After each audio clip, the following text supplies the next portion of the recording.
से बात नहीं कर रहे, तो ब्रह्म ज्ञान जीवन में आने के बावजूद भी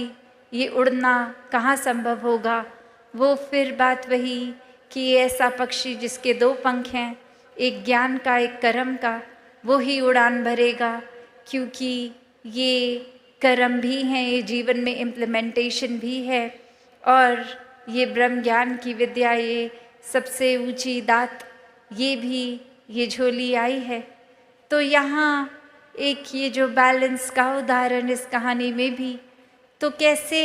एक सुनने में तो लगता है कि एक शायद बैलेंस अचीव करना जीवन में पॉसिबल नहीं है, क्योंकि हमारा जहाँ मन ये चंचल है, एक तरफ अगर लग जाएगा, एक अगर हमने चीज़ दिमाग में बांध ली, तो बस उसी ट्रैक पे उसी को ही सोचता जाएगा और एक चीज़ की इतनी एक्सट्रीम कर देगा, एक अपनी पॉइंट ऑफ व्यू को भी इतना एक्सट्रीम हम मान लेंगे कि हमारे जैसा अच्छा कोई सोच ही नहीं सकता, एक हमारे जैसा अच्छा तो कुछ भी कोई नहीं कर सकता, कोई है ही नहीं इतना अच्छा। कहाँ हम फिर वो बैलेंस दूर दूर तक करते ही नहीं।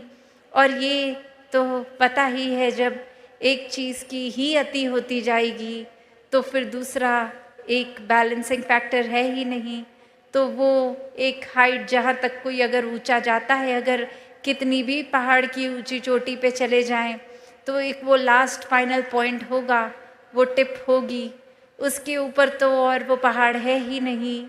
तो फिर अब बस एक नीचे की ओर ही जाना बाकी रह जाएगा।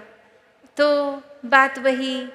कि ये सेवा, सुमिरन, सत्संग, इस परमात्मा से जोड़कर ये बैलेंस बना कर रखने की बात। और वहीं ये भी एक समझाया गया, आज चाहे सुबह वो सेवा दल रैली के रूप की एक स्किट द्वारा ही एग्जाम्पल उन्होंने सेवा का ही लिया कि कैसे हम अगर सिर्फ सेवा की ही एक्सट्रीम करते जा रहे हैं कि